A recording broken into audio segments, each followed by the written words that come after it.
Esta programação para transmitir a propaganda eleitoral gratuita. Boa noite, Brasil. Começa agora o nosso primeiro programa do horário eleitoral. Senhoras e senhores, presentes a esse ato de posse. Mudança. Essa é a palavra-chave. Esta foi a grande mensagem da sociedade brasileira nas eleições de outubro.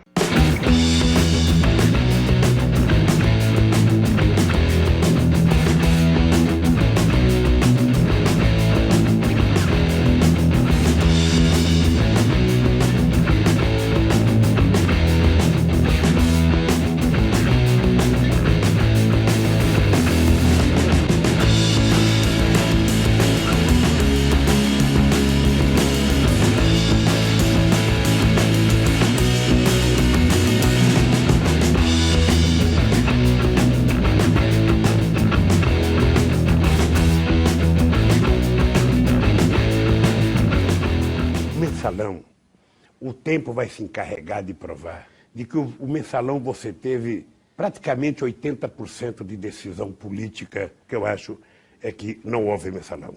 Para o presidente, o caso do mensalão serviu de lição para o Partido dos Trabalhadores. Isso aconteceu no mundo inteiro, aconteceu no PT. Mistério que foi a tentativa de golpe no governo. Quero dizer a vocês, com toda franqueza, eu me sinto traído. Não tenho nenhuma vergonha de dizer ao povo brasileiro que nós temos que pedir desculpas. O PT tem que pedir desculpas. O senhor foi o principal fundador do PT, um partido que nasceu em defesa da ética na política. Aí veio o governo e veio o escândalo do mensalão. O poder, presidente, não corrompeu o PT? Não. O PT tem que pedir desculpas. O que eu acho é que não houve mensalão.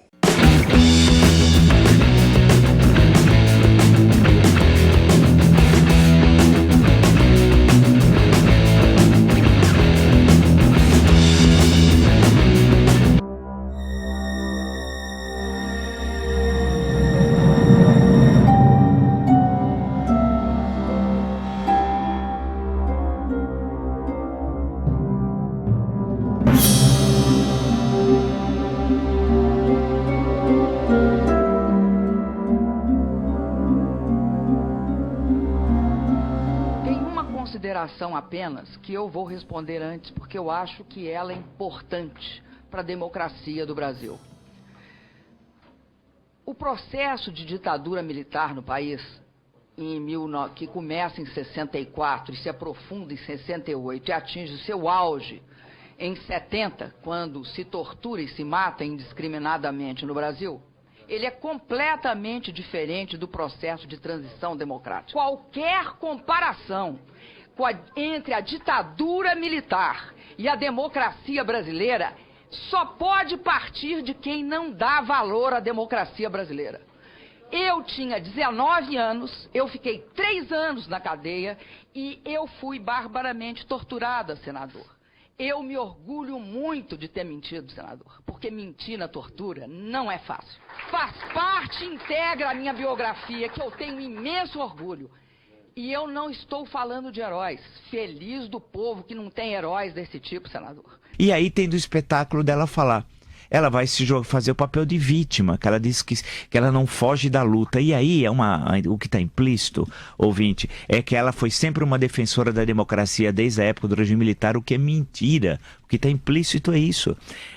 Os grupos de luta armada, mas nenhum defendia a democracia. Todos defendiam a ditadura do proletariado. O que eles tinham como divergência, se era de viés chinês, soviético, havia União Soviética à época, ou cubano. Era isso. Mas ela já está implícita nessa fala. Eu não fujo da luta. Como se ela fosse uma heroína do povo brasileiro. E eu não estou falando de heróis. Feliz do povo que não tem heróis desse tipo, senador.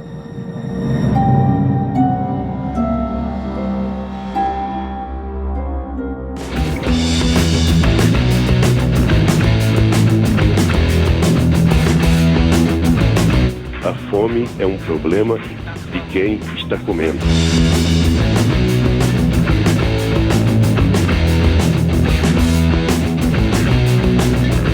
grande orgulho que eu tenho é que nunca antes na história desse país um presidente encarnou tanto a alma de vocês como eu encarnei, porque vocês se sentem o Lula da presidência da República desse país com virtudes e com defeitos. Começa agora o programa Dilma Presidente.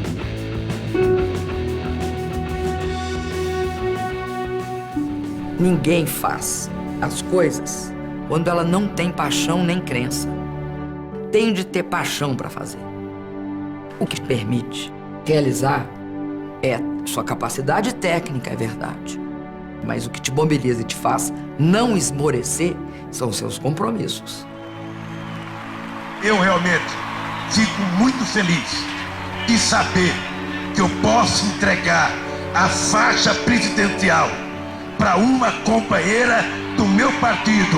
E uma companheira mulher é uma coisa gratificante.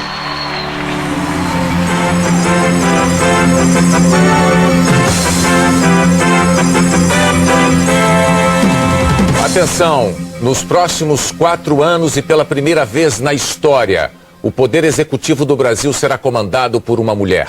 Dilma Rousseff está oficialmente eleita presidente da República. Os números oficiais do TSE mostram que mais de 92% das urnas apuradas e Dilma Rousseff, do PT, aparece em primeiro lugar com 55,43% dos votos válidos. Neste ritmo da apuração, não há mais dúvida. Dilma Rousseff é eleita presidente do Brasil. Uma mulher vai comandar o Brasil nos próximos 4 anos. Dilma Rousseff. A partir desse momento, sou a presidenta de todos os brasileiros. Teve uma cena na minha infância que eu lembro perfeitamente. Apareceu um menino na porta da minha casa querendo comida. E aí ele falou para mim que ele não tinha nada. Eu tinha uma nota de dinheiro. Então eu peguei ela, rasguei, dei uma para ela e fiquei com a metade. Inclusive a minha mãe dizia assim: que burrice!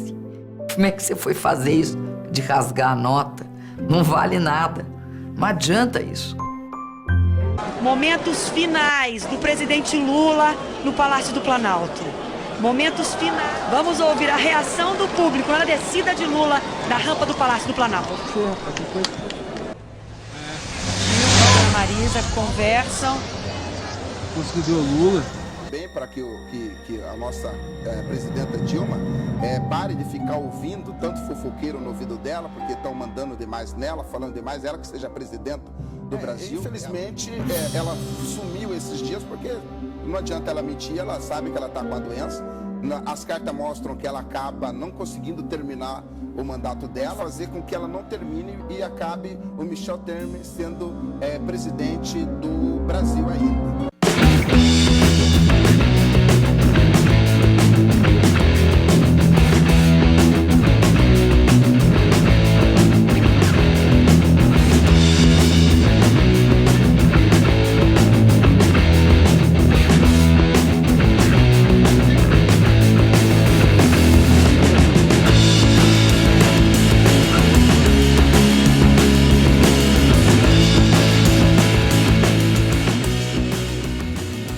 Técnicos do Tribunal Superior Eleitoral identificam que ao menos 3 empresas contratadas pela chapa Dilma Temer de 2014 não conseguiram comprovar que prestaram o serviço prometido.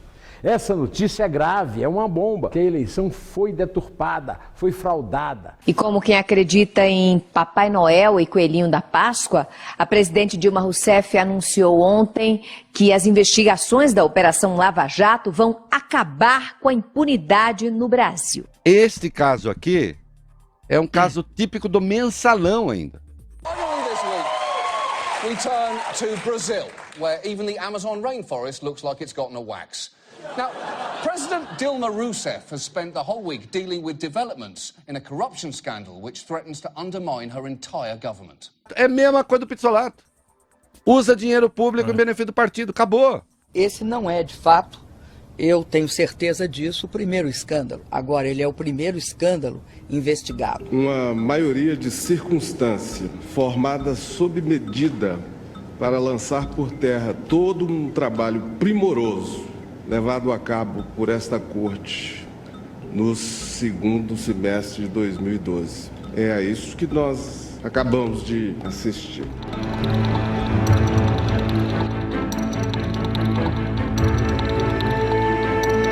O ano foi de protestos. Ruas de várias cidades foram tomadas por manifestantes que pediam a saída da presidente Dilma Rousseff. Entre faixas e bandeiras, um boneco simbolizando o ex-presidente Lula vestido com roupa de presidiário chamou a atenção. O nome que recebeu foi Pichuleco, uma referência à propina. O governo de Dilma foi abalado pelo enfraquecimento da base aliada no Congresso e sofreu com baixíssimos índices de popularidade. Prova disso foram os panelaços.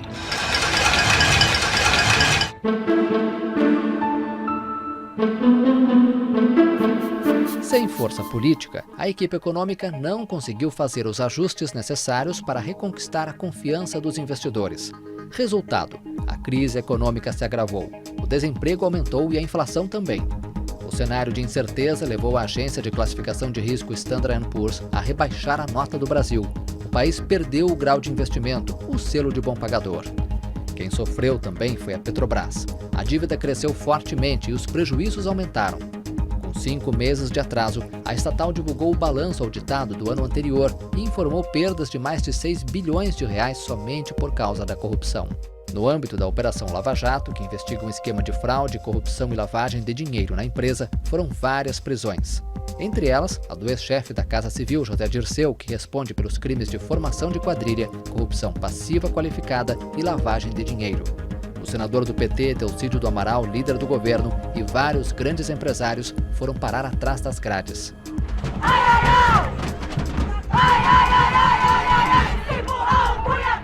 Houve protesto também contra o presidente do Congresso, Eduardo Cunha. Os manifestantes pediram que ele deixasse o cargo. Cunha, que foi acusado de envolvimento no escândalo da Petrobras, defende um projeto que cria novas regras para o atendimento a vítimas de abuso sexual e dificulta o aborto legal em caso de estupro. Já no fim do ano, ocorreu o que o governo mais temia. Cunha aceitou o pedido de abertura de processo de impeachment contra Dilma. O parlamentar atendeu o texto protocolado por juristas, em que estão incluídas as chamadas pedaladas fiscais em 2015. A presidente se defendeu, dizendo que não há justificativa para o impeachment. Sinto-me autorizado a alertar a nação brasileira de que este é apenas o primeiro passo, porque essa maioria de circunstâncias tem todo o tempo a seu favor para continuar na sua sanha reformadora. Eu ouvi com bastante atenção argumentos tão espantosos. E o que dizer dos crimes que eles praticaram e que hoje,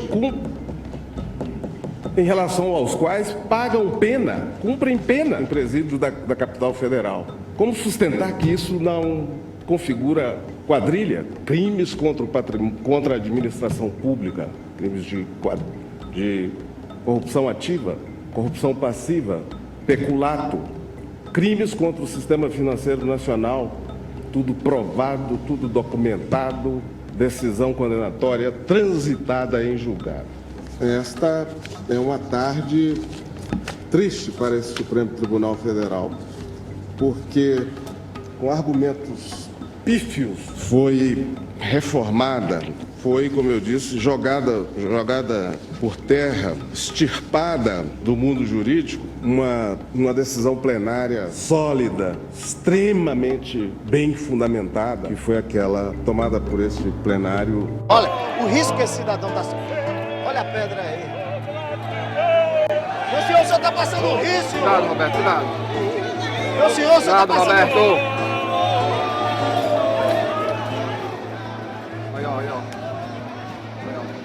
Olha a pedra aí, meu cidadão. Olha aí, o cidadão. Tem muita pedra aí, cidadão.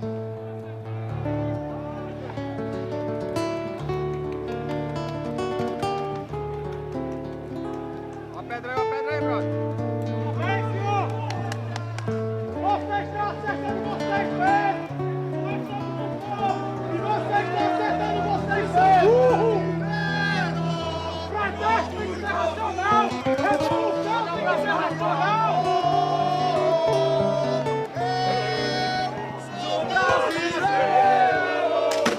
Olha, lá tem bomba de gás, Márcio.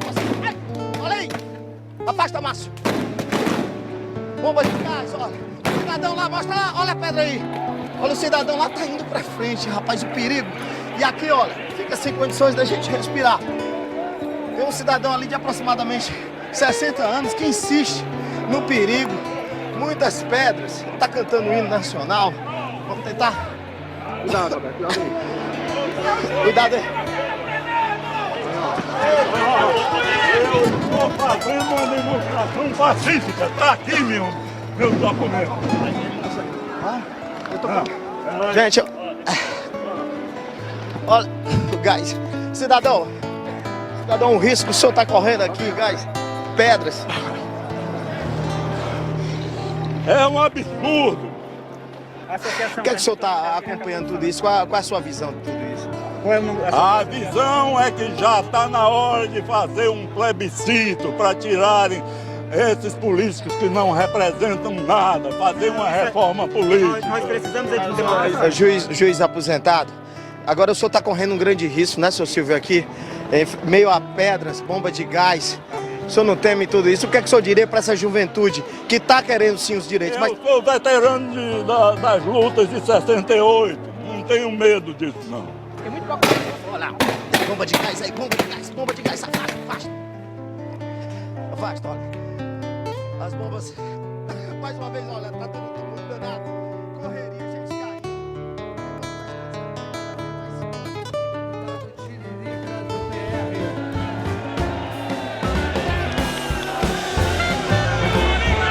Senhor presidente, pelo meu país, meu voto é sim.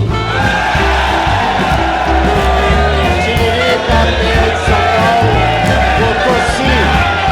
197 votos. Deputado Valmir Pracidelli. Fora Dilma, fora Michel Temer, fora Eduardo Cunha, fora Rede Globo, mentirosa e fica difamando pessoas.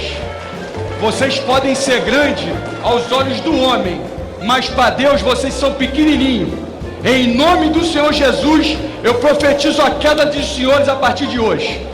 E venho dizer aqui, pelos militares das Forças Armadas que estão sendo sucateados há anos, pelos militares da segurança pública que estão morrendo todos os dias, pelos militares que estão agora inativos e pensionistas sem salário, fora Pezão, fora Dornelles, chega de corrupção, meu voto é sim!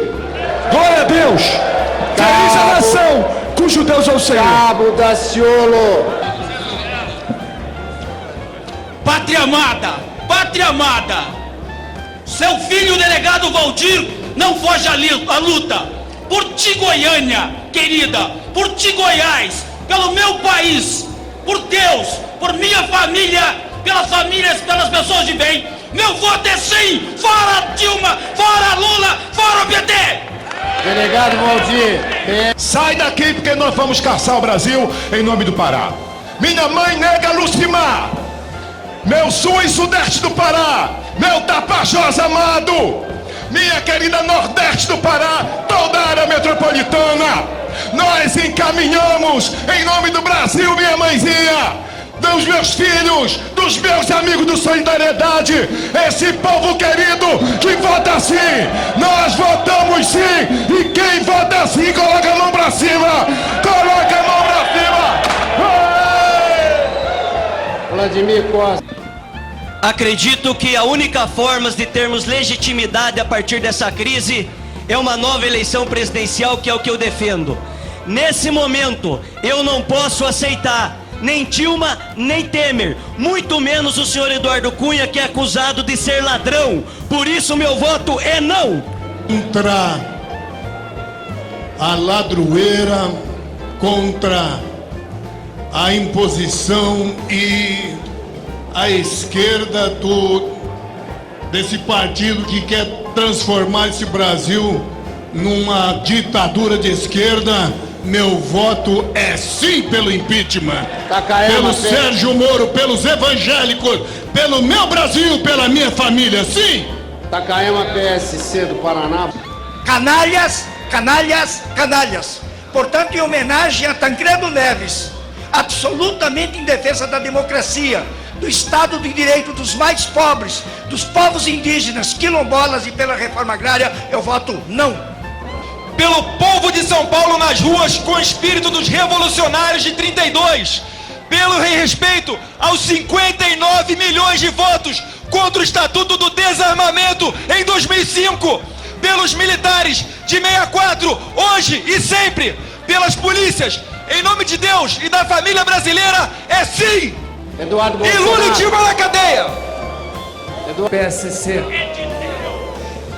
Com a ajuda de Deus, pela minha família, pelo povo brasileiro, pelos evangélicos da nação toda, pelos meninos do MBL, pelo Vem Pra Rua, dizendo que Olavo tem razão, senhor presidente, dizendo tchau para essa querida e tchau ao PT, Partido das Trevas, eu voto sim ao impeachment, senhor presidente. Marcos Feliciano, PSC de São Paulo, votou sim. Deputado Sérgio Reis, do PRB.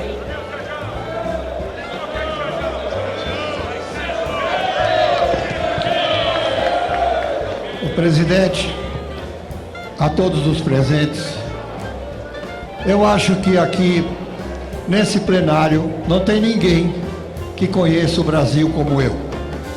58 anos de carreira, em todas as cidades, todos os estados, recebido com muito carinho. Tive muitas coisas tristes. Falaram para mim, o que você vai fazer lá em Brasília? Eu vou dedicar 4 anos da minha vida ao meu povo. Hoje é um momento importante para mim, porque nós precisamos mudar esse estágio. Não é possível que nós tenhamos 10 milhões de desempregados, o povo morrendo nos hospitais e ninguém faz nada. Meu voto é sim pelo PRB. Sérgio Reis. Eduardo Cunha, você é um gangster. E o que dá sustentação à sua cadeira cheira a enxofre. Eu voto por aqueles que nunca escolheram o lado fácil da história. Eu voto por Marighella, eu voto por Plínio de Arruda Sampaio, eu voto por Evandro Lins e Silva, eu voto por Arraes, eu voto por Luiz Carlos Prestes, eu voto por Olga Benário, eu voto por Brizola e Darcy Ribeiro, eu voto por Zumbi dos Palmares, eu voto não! Deputado Glauber. Deputado Jair Bolsonaro, do PSC. Nesse dia de glória para o povo brasileiro, tem um nome que entrará para a história nessa data, pela forma como conduziu os trabalhos nessa casa. Parabéns, presidente Eduardo Cunha. Como vota, deputado? Perderam em 64, perderam agora em 2016, pela família e pela inocência das crianças em sala de aula que o PT nunca teve, contra o comunismo, pela nossa liberdade, contra o Foro de São Paulo, pela memória do coronel Carlos Alberto Brilhante Ustra, o pavô de Dilma Rousseff. Como vota, deputado? Pelo Exército de Caxias, pelas nossas Forças Armadas, por um Brasil acima de tudo e por Deus acima de todos, o meu voto é sim! Jair Bolsonaro. Bruno Araújo é o próximo que vai ser chamado ao microfone. É o último voto do total de votos que a oposição precisava para vencer a batalha do impeachment na Câmara. A imagem que a gente vê é de comemoração dos dois lados. Do lado esquerdo, dentro da Câmara dos Deputados, faltando um voto só, é a festa da oposição e dos manifestantes do lado direito, na Paulista, que também são favoráveis ao impeachment. Quanta honra! Por favor. Quanta honra o destino me reservou de poder! Quanta honra o destino me reservou de poder! Da minha voz saiu o grito de esperança de milhões de brasileiros! Senhoras e senhores, Pernambuco nunca faltou ao Brasil. Carrego comigo nossas histórias de luta pela liberdade e pela democracia. Por isso eu digo ao Brasil, sim pelo futuro!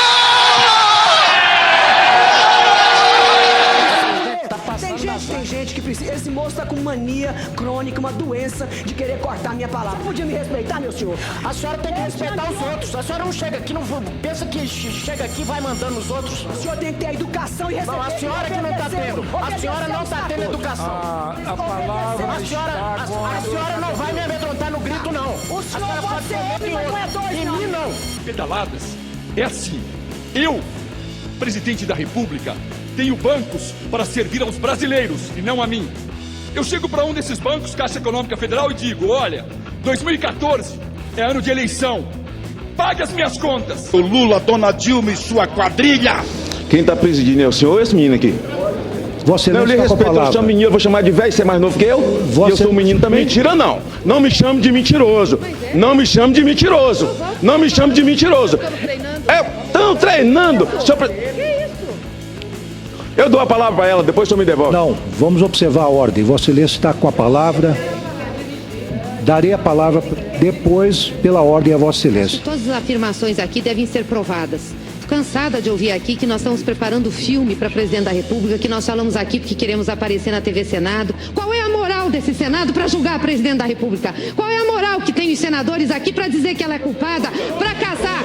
Quero saber qual é a moral que vocês têm. Gostaria de saber, porque a metade aqui não tem. Se tivesse, que é isso? Você é de trabalhador escravo. Está suspensa a sessão por 5 minutos. Bom dia. Excelentíssimo senhor presidente do Supremo Tribunal Federal, Ricardo Lewandowski. Excelentíssimo senhor presidente do Senado Federal, Renan Calheiros.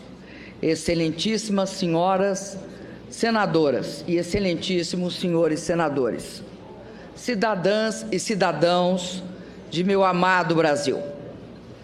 No dia 1º de janeiro de 2015, assumi meu segundo mandato à presidência da República Federativa do Brasil. Fui eleita por mais de 54 milhões de votos. Na minha democracia. Não luto pelo meu mandato, por vaidade ou por apego ao poder, como é próprio dos que não têm caráter, princípios ou utopias a conquistar. Luto pela democracia, pela verdade e pela justiça. Luto pelo povo do meu país, pelo seu bem-estar. Combate à corrupção. É notório que durante o meu governo e o do presidente Lula foram dadas todas as condições para que as investigações fossem realizadas. Propusemos importantes leis que dotaram os órgãos competentes de condições para investigar e punir os culpados. Golpe. Estamos a um passo da consumação de uma grave ruptura institucional. Estamos a um passo da concretização de um verdadeiro golpe de Estado. Decretos de suplementação orçamentária. Ao editar esses decretos de crédito suplementar, agi em conformidade plena com a legislação vigente. Em nenhum desses atos, o Congresso Nacional foi desrespeitado. Somente depois que assinei esses decretos é que o Tribunal de Contas da União mudou a posição que sempre teve a respeito da matéria. Querem me condenar por ter assinado decretos que atendiam às demandas da população, às demandas de diversos órgãos, inclusive do próprio Poder Judiciário, com base no mesmo procedimento adotado desde a entrada em vigor da Lei de Responsabilidade Fiscal em 2001? Plano Safra. A execução do Plano Safra é regida por uma lei de 1992, que atribui ao Ministério da Fazenda a competência de sua normatização, inclusive em relação à própria atuação do Banco do Brasil. A presidenta da República não pratica nenhum ato em relação à execução do Plano Safra. Primeiro, o discurso foi muito fraco, né? Ela é uma péssima oradora, trouxe tudo escrito, dessa vez não tinha teleprompter para ela fingir que não estava lendo, e ela cria o anticlímax, né? Ela não consegue transformar esse libelo, que podia ser uma espécie de libelo acusatório dela em relação aos senadores e tal, e fazer um texto bem bem escrito, tal. O texto é muito fraco. Ela começou a ler esse discurso, foi mais um discurso aos 9h53. Em vários momentos, o que permeou o discurso é que a luta dela contra a ditadura continua até hoje. Ou seja, ela foi torturada no pau de arara pela ditadura e agora é torturada pela Constituição. Isso é uma farsa. Essa é uma das questões que permeia o discurso inteiro, é uma mentira. Ou seja, de um lado é importante sempre destacar que quem participou da luta armada queria uma ditadura do proletariado no Brasil. Não queria democracia, como ela falou diversas vezes. Isso é uma falácia.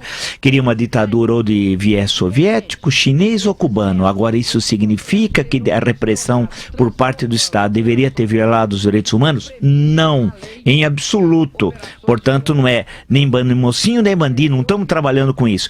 Mas é uma mentira histórica que ela reforça, é uma falácia muito grave daqueles que agiram naquele momento histórico, por tabela fortalecendo até o aparelho de tortura. Então, diversas vezes ela fez uma comparação entre o momento arbitrário do arbítrio, o momento que vigorava naquele momento a emenda constitucional número 1 de 69 com a Constituição Democrática de 1988. Portanto, isso é uma falácia, isso é um absurdo tal.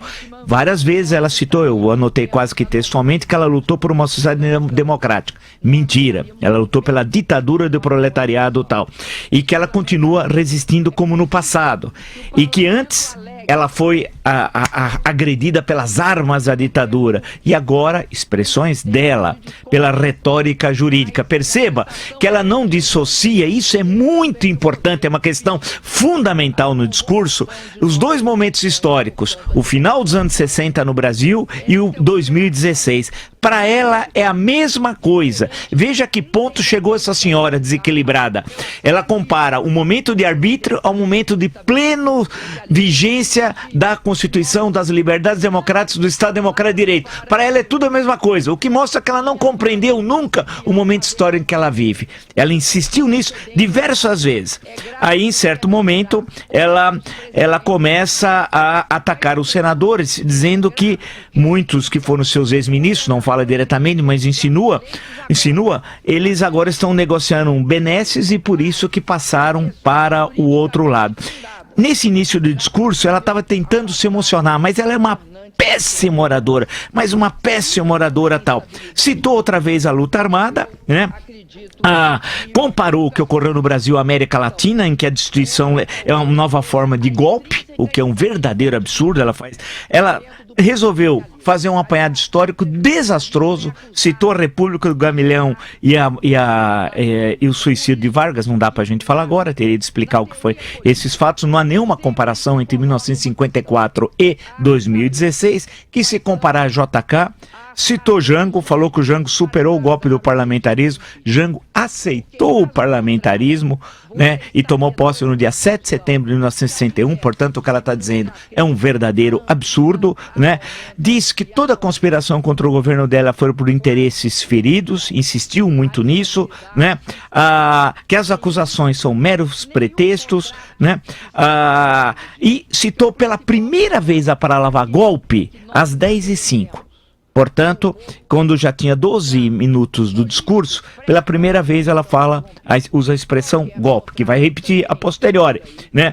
Em que ela fala que é um golpe daqueles que querem chegar indiretamente à presidência da República. Evidentemente, a referência é a Michel Temer, que nunca foi citado nominalmente e tal. E aproveitou aí para fazer uns ataques violentos ao governo Temer, que ele dispensou as mulheres, dispensou os negros, rompeu as conquistas. Aí ela começa, e aí às 10h07, ela chora, mas ela chora fora de hora. O choro não foi correto. Quer dizer, ela é tão ruim no campo da oratória, da retórica e da fala, que ela foi chorar no momento que não tinha, inclusive. Ela podia ter chorado quando falou em tortura. Aí seria o momento correto para chorar. Ela nem ensaiou direto. Faz falta o João Santana. Aonde está o João Santana? O ouvinte da Jovem Pan vai perguntar. Está preso, porque ele é tão criminoso como Dilma Rousseff e tal. Ela começa a apresentar um amplo relatório das suas ações. E fala sem nenhum entusiasmo. Ela não tem pegada no discurso. Fala, repete. E aí às 10h14 achou o Eduardo Cunha. Aí começou os ataques, então, o Eduardo Cunha e tal. Às 10h16, aparece o Chico Buarque. Eu queria saber por que a TV Senado, por que ela selecionou 3 imagens da TV Senado. Eu queria que a TV Senado me explicasse. Apareceu 3 imagens, fora da Dilma. Chico e Lula, queria saber qual a razão que apareceu. Apareceu o José Eduardo Cardoso em outro momento, e há uma terceira que eu notei aqui que eu vou ver, que eu queria saber por quê. Qual a razão que escolheu aquelas imagens? Nós estamos comunicando a mandioca com o milho. E certamente nós teremos uma série de outros produtos que foram essenciais para o desenvolvimento de toda a civilização humana ao longo dos séculos. Então, aqui hoje eu estou saudando a mandioca. Acho uma das maiores conquistas do Brasil. Para mim, essa bola é um símbolo da nossa evolução. Quando nós criamos uma bola dessa, nós nos transformamos em Homo sapiens, ou mulheres sapiens. Até agora, a energia hidrelétrica é a mais barata, em termos do que ela dura, da sua manutenção e também pelo fato da água ser gratuita e da gente poder estocar. O vento podia ser isso também, mas você não conseguiu ainda tecnologia para estocar vento. Então, se a contribuição dos outros países, vamos supor que seja desenvolver uma tecnologia que seja capaz de, na eólica, estocar, ter uma forma de você estocar, porque o vento ele é diferente em horas do dia. Então vamos supor que vente mais à noite. Como é que eu faria para estocar isso? Hoje nós usamos as linhas de transmissão. Você joga de lá para cá, de lá para lá, para poder capturar isso. Mas se tiver uma tecnologia desenvolvida nessa área, todos nós nos beneficiaremos, o mundo inteiro.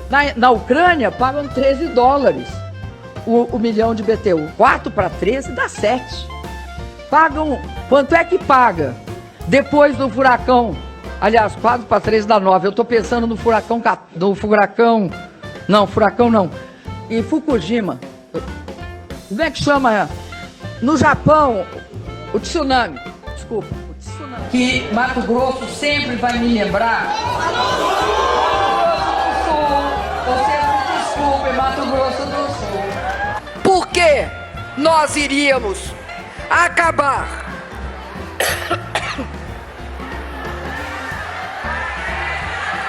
Gente, eu engasguei comigo mesma. Disse para o presidente Obama que era claro que ele sabia que depois que a pasta de dente sai do dentifrício, ela dificilmente volta para dentro do dentifrício. Então, o que a gente tinha de levar isso em conta. E ele me respondeu que ele faria todo o esforço político para que essa pasta de dente, pelo menos, não ficasse solta por aí e voltasse uma parte para dentro do dentifrício. Por último, eu queria pedir a vocês que todos nós nos levantássemos e cantássemos parabéns para o senhor Ban Ki-moon. Queria cumprimentá-lo juntamente com a senhora Ban Sun-taek. I'd like to use the opportunity to thank you all, and please join me in singing happy birthday to Mr. Ban Ki-moon, since it will be his birthday tomorrow. Vamos cantar parabéns para você, em cada um na sua língua. Will you join me, each one singing happy birthday in his own respective language, shall we? Então, happy birthday to you, happy birthday to you, happy birthday, happy birthday to you.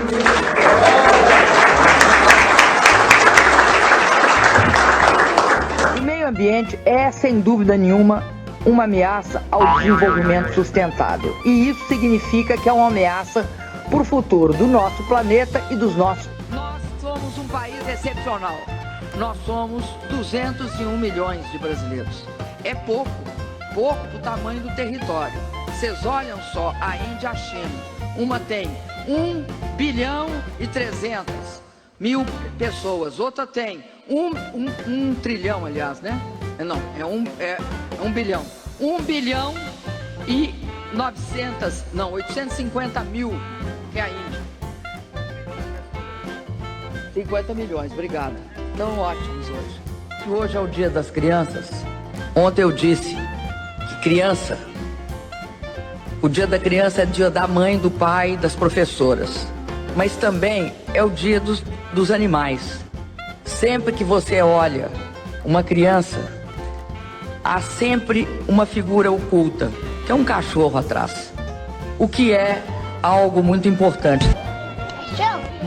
Que cachorro que é? Não sou cachorro, não. Bom, livros, né? Eu estou lendo um livro que está me fugindo. Eu tentei falar um pouco sobre a novela para ver se eu lembrava o nome do livro e não lembro. Do Sandor Marai. O livro chama As Bravas. As Bravas. É talvez uma das... Assim, me impactou muito. Eu concluí ele ontem à noite, rapidinho, porque eu consigo ler. Portugal, de onde eu acabei de vir, o desemprego beira 20%, ou seja, em cada 4 portugueses estão desempregados. E eles vêm dizer que o Brasil é um país em situação de... Está pedida há muito mais tempo. E por que hoje? Porque era o dia que eu podia e ele podia. Eu podia, quase que eu não podia. Tá? Porque eu vinha